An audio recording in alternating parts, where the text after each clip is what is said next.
This is the U.S. Report with James Morrow. Well, good evening and welcome to the program. Coming up tonight, it's on! Trump and Biden set to debate in just 6 weeks' time. But what's the rush? Plus, Joe Biden's Middle East muddle takes a sinister turn. Is the White House trying to oust Netanyahu? And what is this woman screaming about? And why is she in charge of university students? Beats me. But first, some breaking news I have to share with you from Capitol Hill, where a major standoff has just broken out between House Republicans, the Justice Department, and Attorney General Merrick Garland over something that goes to the heart of both the Biden administration's claims to legitimacy and transparency, as well as, perhaps even more crucially, whether or not Joe Biden is even fit to continue in office. Let me explain. Now, you'll recall a few months ago, Special Counsel Robert Hur. He was the man in charge of leading the investigation into Joe Biden's mishandling of classified documents. And he issued a report saying that he found that Joe Biden had done the wrong thing, but added that any effort to charge the president would not succeed because Joe Biden was too essentially senile for a prosecution to go forward. In his report, you'll recall, Hur said that Biden represented as, quote, an elderly man with a poor memory, unquote. And Hur's report also said that during his testimony, Biden suffered all sorts of memory lapses and cognitive failures, including not being able to remember when his son had died, and also apparently not remembering what years he was vice president. Essentially, Robert Hur said that a jury wouldn't convict Biden because they couldn't find that he had what is called the mens rea. That's the legal term for the mental ability to know he was committing a crime when he mishandled classified documents. Because, of course, a guy who spent decades in the Senate, including on the Foreign Relations Committee, and would have had plenty of briefings in secure compartmented facilities, wouldn't know the rules around handling classified material.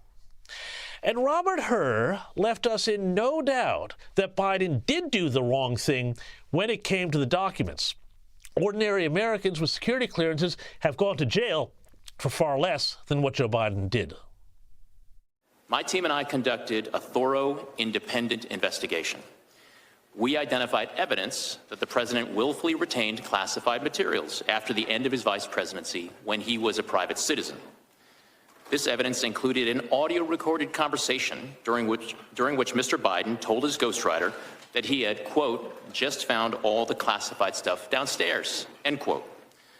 When Mr. Biden said this, he was a private citizen speaking to his ghostwriter in his private rental home in Virginia.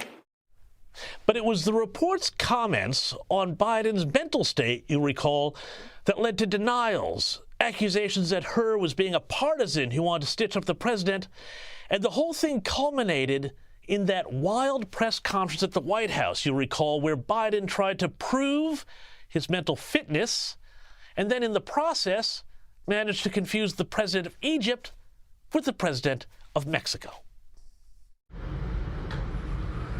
As you know, initially, the president of Mexico, Sisi, did not want to open up the gate to allow humanitarian material to get in.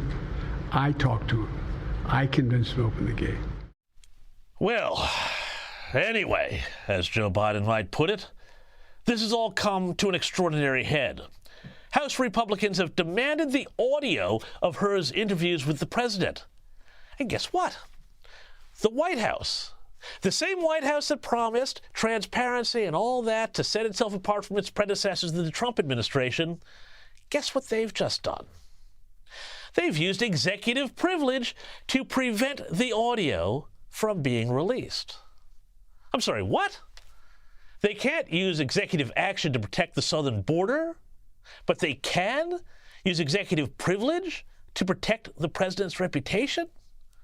Remember, Joe Biden, his general counsel, his Department of Justice, and Washington, D.C. courts have systematically stripped Donald Trump and his associates, including attorneys, of every privilege protection you can imagine. But now Joe Biden and Merrick Garland are asserting privilege to prevent House Republicans from accessing audio of the Her interview? Come on. This is very important because New Jersey Congressman Van Drew has laid out just hours ago why Republicans need to hear the audio and not just, as the White House says, read the transcript. Have a listen. If he truly has those problems, if he cannot deal with these issues, if he didn't know what he is doing, we are going to learn a lot more. And by the way, if it's no big deal, as the other side says, because we have the transcripts, well, we do have the transcripts, so why do you care so much about us getting the audio? We already have the transcripts, so why don't we have the audio? Because we can find out whether he is in that much trouble, if the country is in that much trouble. And now, in the latest stunning development in the standoff, House Republicans have voted to hold Joe Biden's Attorney General Merrick Garland in contempt. Now, there's a few things to say about this, and number one, of course, is had there been this sort of standoff and use of executive privilege to withhold evidence from Congress under Trump, well, this would be front page news, be treated as the greatest constitutional crisis since Watergate.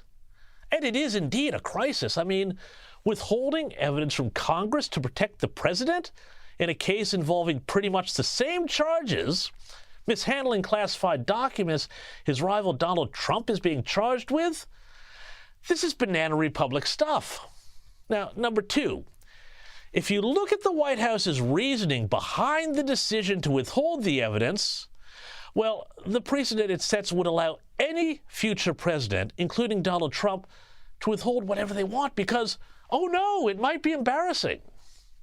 In the executive privilege document, the White House said, quote, "The absence of a legitimate need for the audio recordings lays bare your likely goal to chop them up, distort them, and use them for partisan political purposes," unquote. In other words, they might be mean to the president. Gosh.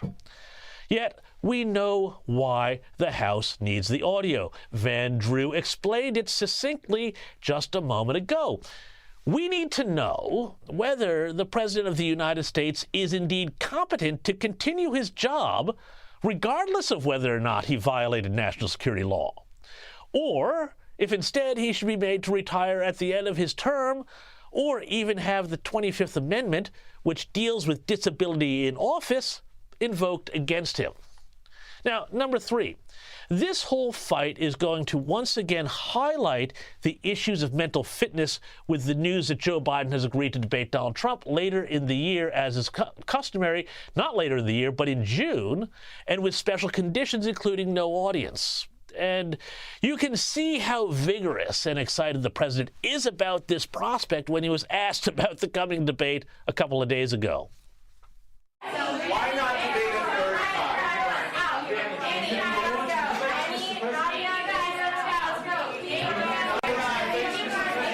I am. Come on. This is gonna be interesting. Get the popcorn.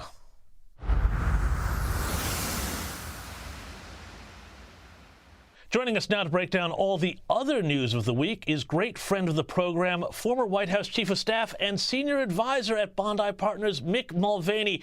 Mick, great to have you here on the U.S. Report. Now, the huge news this week is that we've got a debate between Joe Biden and Donald Trump. But there's a bit of a difference. They're happening, the first one is happening in June, on June 27th, much earlier than usual, and it's not going to be in front of an audience. Now, despite all this, Joe Biden looked very cocky this week, throwing down a challenge to Trump.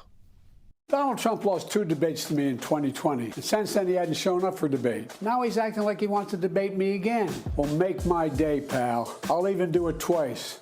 So let's pick the dates, Donald. I hear you're free on Wednesdays. Mick, I'm getting sort of like jittery from all the jump cuts there in that video. How many times did they have to take that? Yeah, I think there's probably at least 8 cuts there, James, and it does make you wonder how many times they had to shoot that to get it right. And it does set an interesting stage for the live debates. Keep in mind, there'll be no audiences, and there'll be a great deal of control over the microphones, but it will be live in June, which is much earlier than usual. And it's going to be must-see television here in the U.S. for sure, and probably in Australia as well. Oh, absolutely. But now, another question, though. CNN has got 2 anchors, Jake Tapper and Dana Bush, to moderate this. Now, these are not, really big fans of Donald Trump. Has the Trump campaign walked into a bit of a trap here? It's possible. Of course, we only know when we see it. But one of the controversies now is how much control over the microphones, the network, and those moderators will have. Will they be able to cut Donald Trump's microphone when he either goes over time or, if you want to be a conspiracy theorist, when he's saying things the moderators don't like? These are folks who have been very, very critical on the air over the last 6 or 7 years of Donald Trump. So giving them that much control is going to be an interesting thing to watch. It was an interesting move by the Trump team. But another interesting move, though, Mick, is why did the Biden camp agree? And this is all taking place outside the usual committee for presidential debates that normally sets these things up between campaigns. What is happening here with the Democrats that they've decided we've got to get Biden out there in June? And one thing is, of course, their campaign needs a reset because the polls are dire for them. But I've heard some speculation that just maybe they're thinking, if he doesn't do well in June, there's still time before the convention or at the convention to change him out for somebody else. Mick, your thoughts on these ideas? I'm hearing a lot of the same things. Now I'm hearing them more from my Republican friends than from my Democrats. But the theory goes that let's go ahead and have a debate now. This is the Democrats thinking, and supposedly. And if Biden stumbles or performs very badly, we can still replace him at the convention. Keep in mind, neither of these men will be the formal nominees of their party at the time of this first debate. I happen to think there's another motivation here, which is by going around the commission. And traditionally, over the course of the last decades, there's been a nonpartisan commission that hosts these debates. That's not in play here. Both candidates have agreed to simply cut a deal with the TV network. By doing that, they might be able to keep RFK Jr., Robert F. Kennedy III, off of the stage. And the Biden team, I think, was desperate not to give any more oxygen to the RFK campaign because they perceive him as an existential threat to Joe Biden. Absolutely fascinating. Now, I want to talk about another big issue, and you've written about it at thehill.com.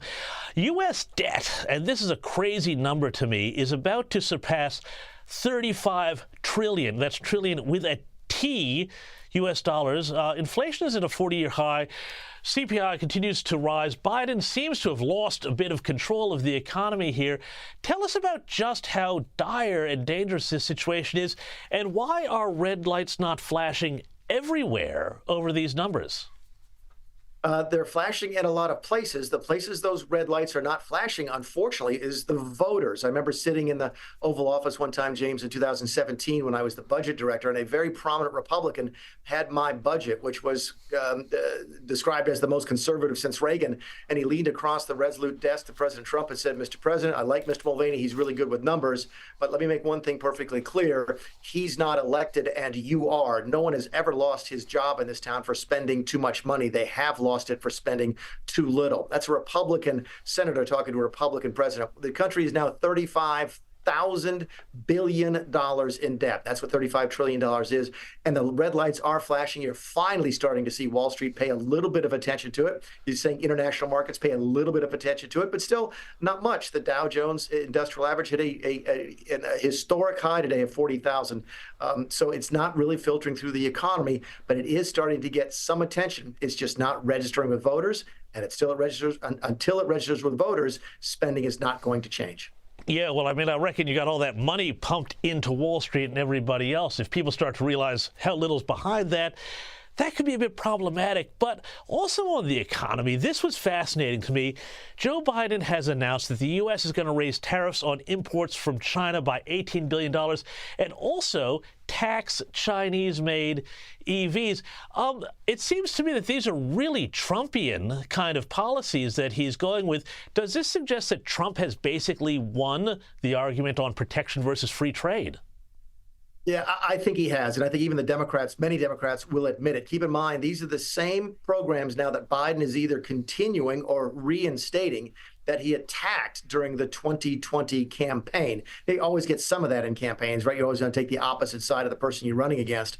But I think even Democrats are recognizing now that Donald Trump was right on how to deal with China. Trump's attitude was, look, you can't treat them like you would treat Australia, England, France, first world nations when it comes to trade. Free trade is for free nations, not for communist nations. And that is now a bipartisan attitude in Washington, D.C. What's going to be interesting to see, James, when we get to that debate, for example, is who's going to be harder on China, Trump or Biden, because they'll both be fighting with each other to get even more restrictive on policies regarding that communist nation.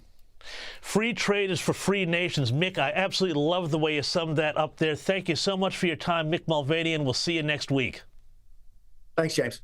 Now let's bring in Sky News Australia's Washington correspondent, Annalise Nielsen. Annalise, I spoke about this earlier in the program, but absolutely fascinating news out of Washington that the White House has used executive privilege to prevent audio tapes of his interview with Special Counsel Robert Hur being released. This would seem to be a pretty big standoff now, isn't it, Annalise? It is, and it shows how sensitive they are about the potential for this audio to be released to the public. And you have to imagine if it was released, it would be in every single Republican ad leading up to the presidential election, because this is still polling as a serious issue among those who might vote for Biden, otherwise might have voted for him last time. They are worried about his age, and that characterization from this special report that he was a well-meaning elderly man with poor memory is absolutely damning for those who might be considering sitting out this election. And so that's obviously what they're concerned about. But congressional Republicans, and we'll note some Democrats too, are saying, look, why don't you release this? This is the report that decided to not proceed with charges against Joe Biden about his mishandling of classified documents after he left office. So why not be transparent to the public? Merrick Garland, the Attorney General in particular, though, has struck back saying that this is sensitive. It would compromise further investigations, and taking issue with the fact that they're potentially going to be holding him in contempt. But it does beg the question, if there's nothing to hide, why not release it? Well, that's the thing that really strikes me here, because when you read the document asserting this privilege, the White House says, oh, no, we're concerned that this will be cut up and used for political purposes to make the president look bad. But this would seem to me that this would be setting a precedent that any White House in the future could then say, look, we're not going to give you anything that we think, not because of the legal implications of it or, you know, investigations or compromising whatever, but simply because politically it might cause damage to our candidate, our incumbent, rather. That seems to be an incredible precedent that they're asking for. Absolutely. I don't know where in the Constitution it gives the president the power, the right to block anything that might put them in a bad light. This is a country that is built on transparency and accountability of the executive, so why not release this information? And I think the other issue that they're worried about is the fact that there's been characterizations around what's been written. There's very little they can do to try and argue audio that's put out. And so if he's, as we see in the report, been describing stories that might have been tangential to the initial issue that was being asked of him, it becomes another issue if it sounds like he's on a tangent. And when he's going on those lines, it might sound like he's rambling or he does have memory issues. And so this is all going to be important. And there's no reason the American public shouldn't know.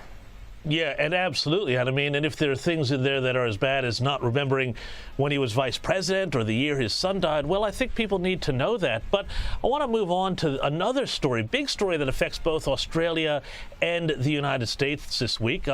Former Australian Prime Minister Scott Morrison got some backlash after he tweeted about meeting with Donald Trump in New York. But he also announced that Trump issued a strong signal that he will back AUKUS if he becomes president. It seems to me that a lot of people are missing the point of the tweet when there's actually this quite important story about AUKUS, given the rocky relationships between the current ambassador, Kevin Rudd, and Donald Trump, who might be the next president.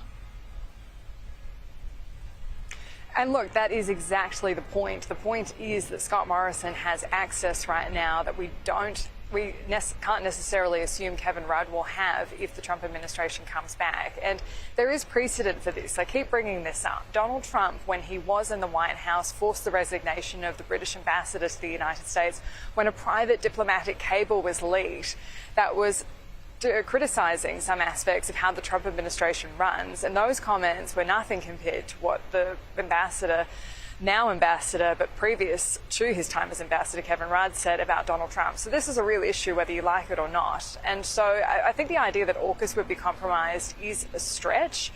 AUKUS is a good deal for America. They're getting $3 billion out of us. They're getting increased access to the Indo-Pacific, and it's a good deal for us too. We already have the increased rotations of submarines in our region. We're going to have this long-term relationship, and we already have information and intelligence sharing that we wouldn't have had otherwise. And so it's not to say that we're getting taken for a ride, but there's no real reason Donald Trump would want to drop the deal. But his big power is being fickle. His big power is being unpredictable. And so the rest of the world sits on the edge of its seat trying to see what Donald Trump will do. And that's a big reason why we didn't have so many of these global conflicts while Donald Trump was in the White House. And so this is a real issue Australia is going to have to look at. And Scott Morrison's put himself right in the middle of it. Well, yeah, and I mean, I think that issue about the number of global conflicts under Trump is a big question for a lot of people about Joe Biden's foreign policy. But finally, I want to talk about the bonkers and bizarre Stormy Daniels hush money case. Wild scenes yesterday with Trump's lawyer calling out former Trump lawyer and personal fixer Michael Cohen as a liar. This was quite an extraordinary day of testimony. Tell us, how did this all go down?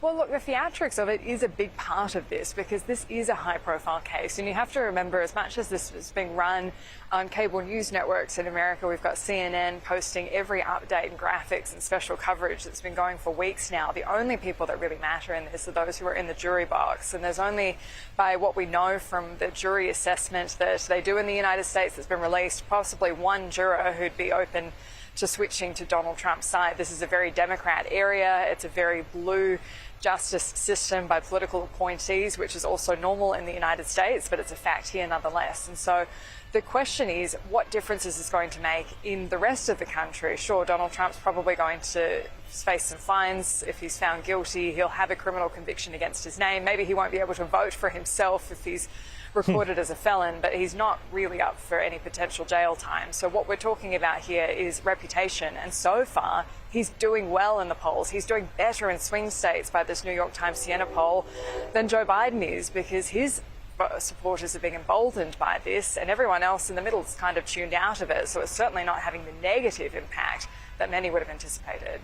Well, that's the thing. I mean, you talk about the jury of 12, but then there's also the jury of 200 million or so voters in the United States.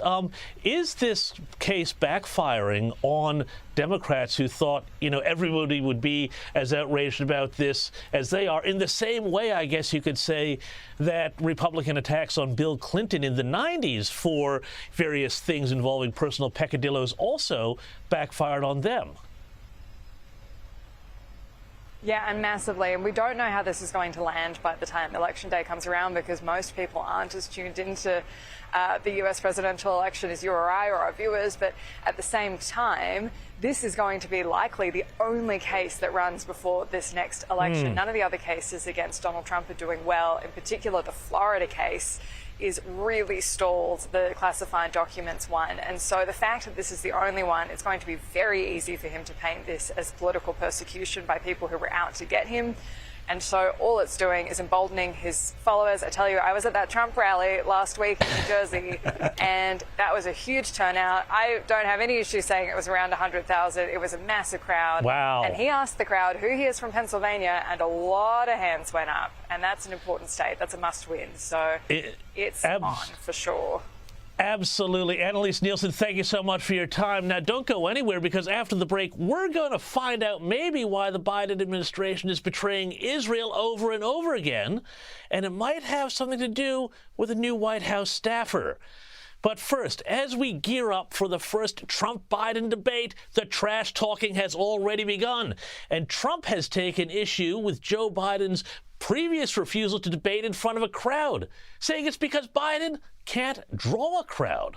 Have a look at this video the Trump campaign just released.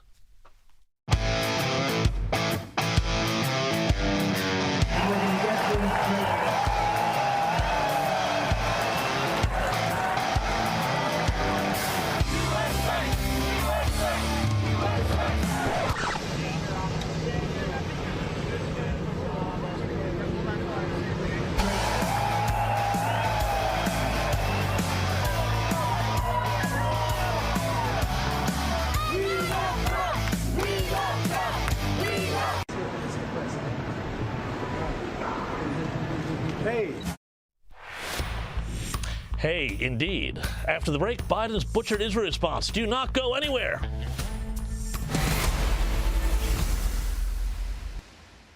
Welcome back to the program. And before I bring in my next guest to find out all the details on how the Biden administration is trying to overthrow Bibi Netanyahu and provide cover for Hamas, I want to share a scary news story with you. Now, for months, even a year now, I've been talking on this program about the real national security threat that Joe Biden's all but entirely open border poses to the United States, and specifically the risk that terrorists are sneaking in amid the millions of refugees, migrants, asylum seekers, and everybody else who have come across the border since Joe Biden took office. Now, we already know that dozens, if not hundreds, of people on terror watch lists have been stopped at the border by officials, but those are just the ones they know about. And in at least one case, despite being flagged, the individual on the watch list was released into the country. Well, actions have consequences, and I'm really worried about where this is all going. This one's been kept pretty quiet, but it turns out there was a disturbing incident recently at the famous Quantico Marine Base in Virginia. According to this report, 2 individuals driving a truck tried to force entry onto the base. They had no credentials, but said they were contractors for Amazon who were doing some work on the base. Now, officers used denial barriers to stop the men. They detained them and turned the pair over to immigration officials. And according to the Potomac Local, which reported the incident, multiple sources report one of the individuals inside the truck was a Jordanian foreign national who had recently crossed the southern border into the U.S., and that one of the occupants of the truck was on the U.S. terror watch list. Well, did not see that coming. Now, even more worrying than this incident seems to be part of a pattern of attempts to breach security at U.S. military installations. A similar incident happened in April at Naval Base San Diego.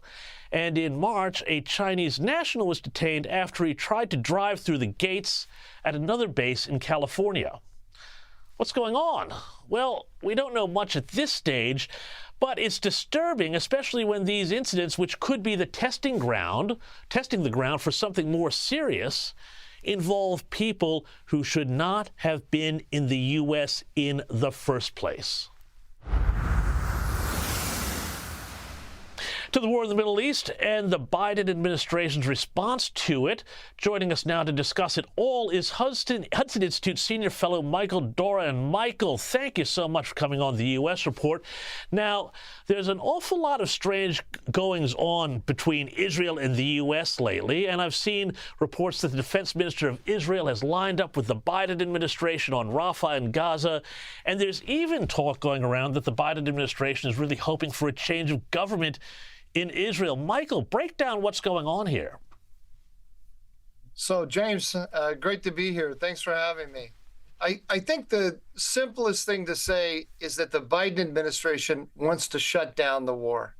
It's afraid that if the war continues, if Israel defeats Hamas, it may then turn its guns northward against Hezbollah.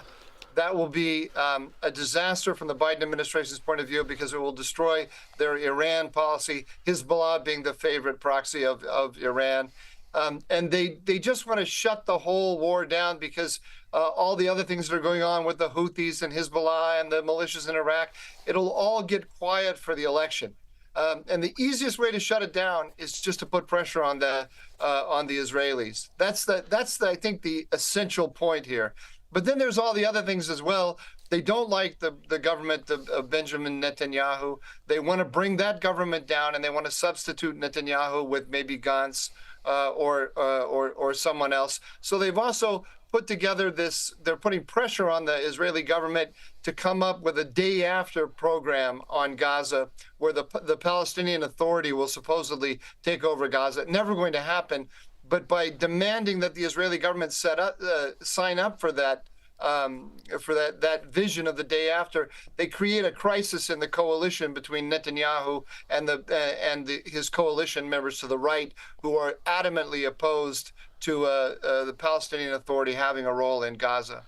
So if I get this right here, essentially the U.S., the White House, the Biden administration is kind of interfering in Israeli domestic politics to help itself out with its own domestic politics in the U.S. But at the end of the day, this leaves Hamas in power. And it looks to me like essentially, when you break it down, Joe Biden is defending Hamas or stopping them from being defeated.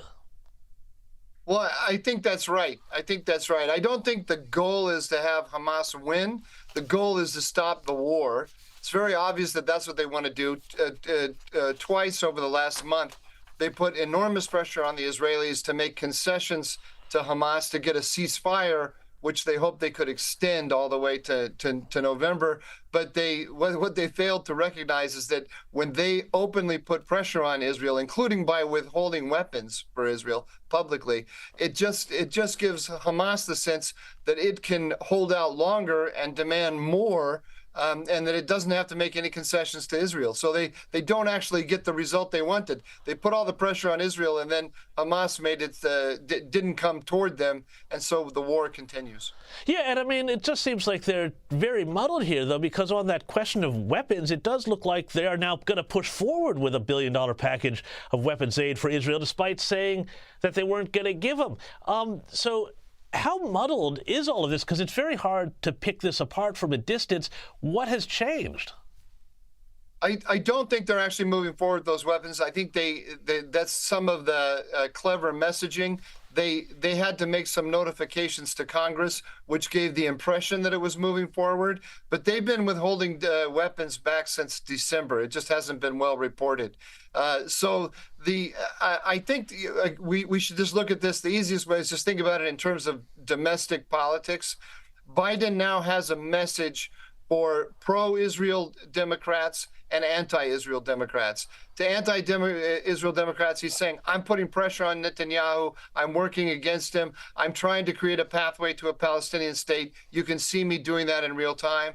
To pro-Israel Democrats, he's saying, I've given Israel an enormous amount of support since October 7th. Yes, there's friction between us, but look at all that I've done. And if we can just get the Middle East off the headlines, that's a message that he wants to take to November. Well, I hope a lot of people in Washington are watching the U.S. report, because if they do, they're going to know that each side is being essentially lied to here. And I love this response here from Karine Jean-Pierre when she was asked about whether or not they're using politics or they're playing domestic politics here with the way that they're dealing with Israel. Have a look at this. The president's comments, about his decision to pause a shipment to Israel came in the light of campus protests. I mean, were those comments made in light of, kind of appeasing or reaching out to younger voters, or how people were feeling in the country at that point? I would say that we have been very loud and clear about our concerns about a major military operations in Rafah for weeks, for months. This is not about politics for this president. This is about the right thing to do. So it's not about politics. I mean, surely we can't believe this, can we? No, of course we can't believe it. I don't want to say it's all about politics, but this is an election year, and the left wing of the Democratic Party, the progressive base, doesn't like Israel. But there's another issue here too as well, James, and that's the vision of regional order that the administration has. We've talked about this before. They believe in reaching an agreement with Iran. They don't want this conflict to go north to Hezbollah, for that to heat up, because that will ruin their relations with Iran. Now, you and I think their relations with Iran are in really bad shape, but they don't. They think they have some kind of constructive dialogue going on, and they want to hold on to that. Michael Doran, we're going to have to leave it there. Thank you so much for your time in breaking down this incredibly complicated area of the world and what Biden is doing to, frankly, make it worse. Thank you so much, Michael Doran. Now, we're going to get to those tedious college protests going around the country shortly. But, I know New York Mayor Eric Adams says some pretty wild stuff sometimes, but check this one out. Here he is talking to the press about what to do with all the migrants who have flooded the Big Apple since he declared it a sanctuary city. check out this suggestion and ask yourself, what would be the reaction if, you know where I'm going with this? Roll the tape. How do we have a large body of people that are in our city and country that are excellent swimmers, and at the same time we need lifeguards? And the only obstacle is that we won't give them the right to work to become a lifeguard. Sorry, did he just say that illegal aliens who cross the southern border are good swimmers? What on earth did he mean by that? Well, I don't know, but can you imagine the whole national conversation we'd be having if someone like Trump ever said such a thing? After the break, we'll take a deep dive into those campus protests and the collateral damage that's come with them. Don't go anywhere.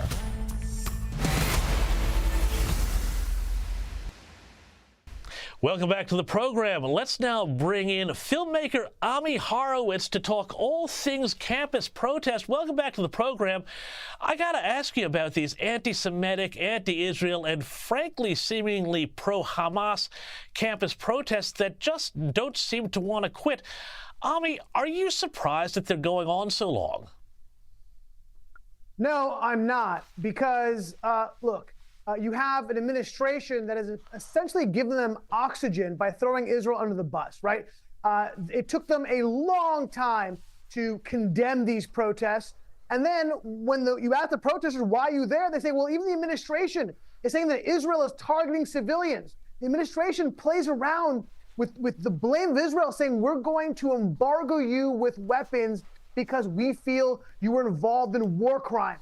When the administration is saying that, that gives oxygen, that gives these people the allowance to do what they're doing. So I'm not surprised. They are hardcore, and this has been set up for a very long time. They're here for a while. Yeah, and Ami, tell me, though, about this, because it seems like the White House has now created this situation where they've got a huge problem if they go too hard or don't go hard enough on Israel with voters in places like Michigan, but they've got a huge problem with these campus protests if they go hard on Israel, don't go hard enough on Israel. It seems like they've created this huge dilemma for themselves now, and it's entirely muddled. And as long as these protests keep going on, I would think that ordinary Americans are thinking, geez, I don't want to be anything involved with these people. Yeah, never mind the moral issue involved with not taking a stand to stand with Israel. Just from a political perspective, it was a massive, massive mistake and miscalculation, right? So initially he said, okay, I'm going to stand with Israel because, frankly, I do believe that's where the president's heart is. But when he came to realize that, oh, God, the margin of error is so small when it comes to Michigan and Georgia and Minnesota, I better flip on my morals for political expediency. But guess what? It was a massive mistake politically because these people are already aligned against Biden. None of these people, no matter how hard you go against Israel, and he has gone against Israel hard to the hoop, are going to come back to the party. I recently did a video, we haven't released yet, and I asked these protesters, who are you going to vote for? Every single one of them said they will not vote for Biden. In fact, they said they've lost, the Democratic Party has lost them forever. And if I went further, and they were comparing, and this is not a joke, they were comparing Joe Biden to Hitler. He is so far gone from getting these people to vote, yet he's still kowtows toward them. He's still trying to get cravenly trying to get their votes, even though they won't vote for him. And in the process, he's throwing Israel under the bus. And in the process, too, I would imagine that he's also probably throwing under the bus or tossing away an awful lot of moderate voters who might be swinging voters one way or the other, but look at these protests and say, well, this side is completely, nuts, and they're supporting Hamas, and they're anti-Israel, and they're anti-Semitic, and Joe Biden seems to be pandering to them. So it would seem to be he's losing not, one set of voters, but potentially two. Yeah, no, this is not good. This is not a good look for Joe Biden, the Democratic Party, and for the left in general. No. And I think this is going to cost him in the polls significantly. Absolutely. No question about it. Yeah, and I'm really interested, too, in the way some of the media seems to be very, confused about this, because on the one hand, they want to get Biden over the line. On the other hand, they're very much on the side of these protesters. And there was an interesting report this morning out of the Washington Post that claimed that a WhatsApp group involving a whole bunch of New York's biggest business leaders, they call them business titans, essentially conspired to push Mayor Eric Adams to clear the encampment at Columbia University in New York. And the implication of this whole piece was that this was sinister and wrong somehow. Ami, I'd love to get your reaction to this sort of reporting, which seems to be treating these protesters as, this kind of new vanguard of a freedom movement. Yeah, it was a really weird article and a particularly weird title. Like you said, you used the word business titans. Yeah, look, I think there might have been some of that. I try not to ascribe anti-Semitism and malice when, in fact, I could just place stupidity and ignorance in front of it. And I'd like to believe it's stupidity and ignorance and not anti-Semitism or malice. But the reality is, no, there's nothing wrong. And in fact, I think that these Jewish donors who've been donating to these universities for years and years, knowing they've been a cesspool for anti-Israel, anti-Semitism for years, continue to do it. I think that, frankly, they should have put pressure with their pocketbook way sooner than they have. They have now, but it's kind of too late.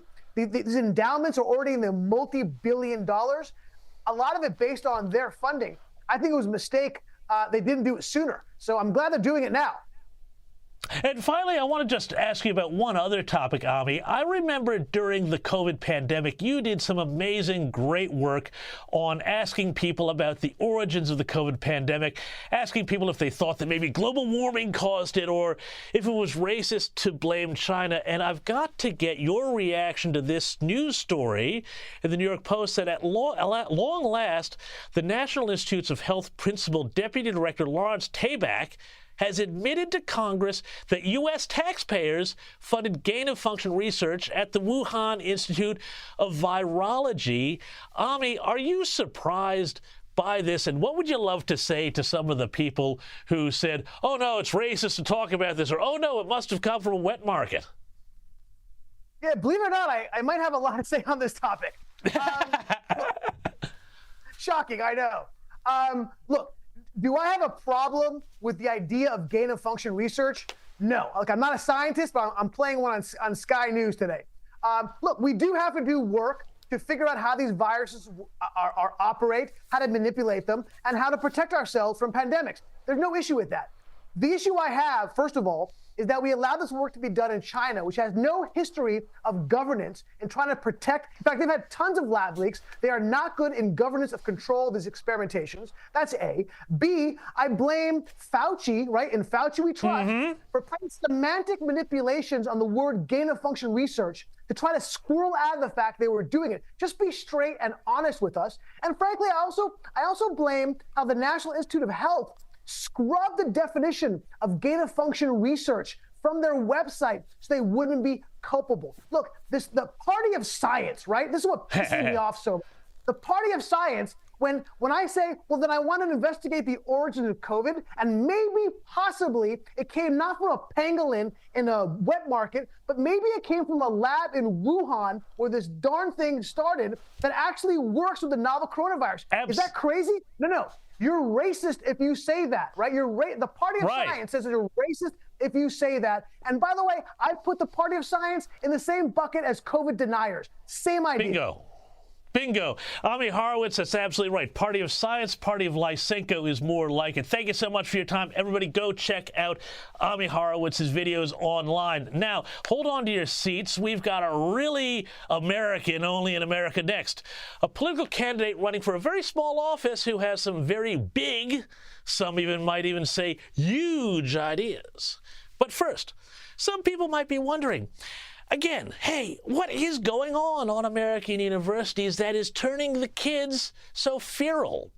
Surely it couldn't have anything to do with what their professors are teaching them, could it? Have a look at this. Tiffany Willoughby Herard from UC Irvine's Department of Global Studies. She's an expert in decolonization, don't you know? And here she is having a very rational discussion with the cops who have just moved her on from an encampment on campus. These young people are going to be the ones that have to pay the price for these horrible decisions. These police officers out here today, that's thousands of student scholarships. thousands of students could have been able to go to school and have books and have housing.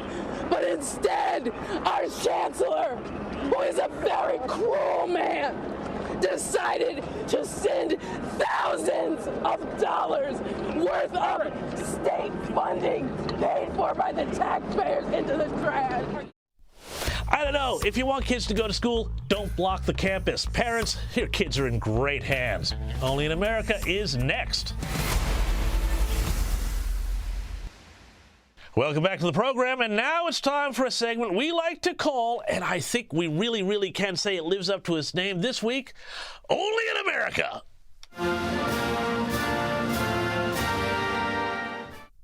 On this week's Only in America, I want to introduce you to Valentina Gomez. She's running for the office of Secretary of State in Missouri. She is 100% MAGA, America First, and she is absolutely triggering liberals. I mean, literally, with some of her campaign videos, like this one. There's a lot of Hamas people coming for me on my social media. My address is public, so around. Whew, I would not advise trying to find out. I think she means it.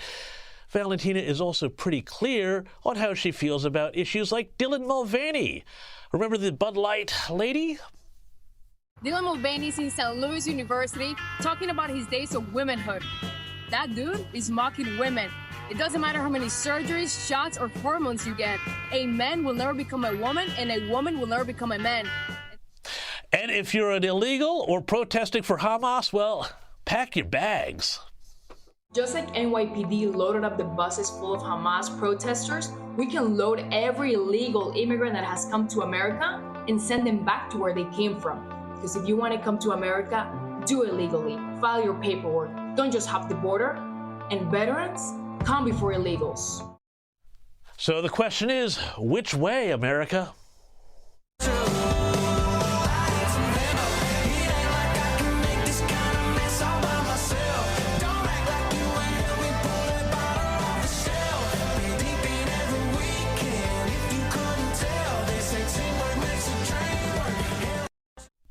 Valentina Gomez, Secretary of State for Missouri? Well, that's one to watch. That's all the time we have for this week. Have a great weekend. Bye-bye.